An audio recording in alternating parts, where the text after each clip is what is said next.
আমি পশ্চিমবঙ্গের শুভবুদ্ধি সম্পন্ন জনগণের প্রতি বলছি, আপনারা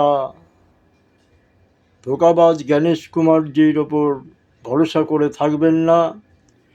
ভোট শেষে আপনারা বুথের চারিদিকে পাহারা দেবেন, যাতে ইভিএম লুট হতে না পারে।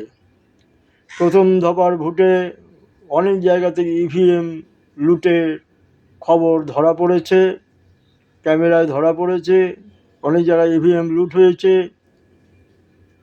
গণেশ কুমারজির সেন্ট্রাল পুলিশ 3টে নিয়ে ব্যস্ত ছিল, সেই জন্য তারা সঠিক ডিউটি করতে পারেনি। সর্বত্র কিছু কিছু জায়গায় ভালো ডিউটি করেছে, কিছু কিছু জায়গায় খাওয়ার জন্য কিছু করতে পারেনি। ইভিএম লুট হয়ে যাচ্ছে, পাবলিক ধরেছে।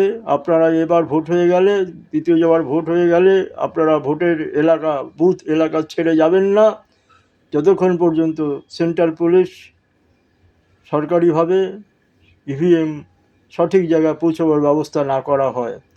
গণেশ কুমারজির ওপর ভরসা করে আপনারা থাকবেন না। জনগণ ইভিএম পাহারা দেবেন, জনগণ অবশ্যই ইভিএম পাহারা দেবেন এবং গণনার জায়গাটাকে আপনারা সবাই ঘিরে রাখবেন, যাতে ইভিএম লুট হতে না পারে, ইভিএম চেঞ্জ হতে না পারে। নমস্কার।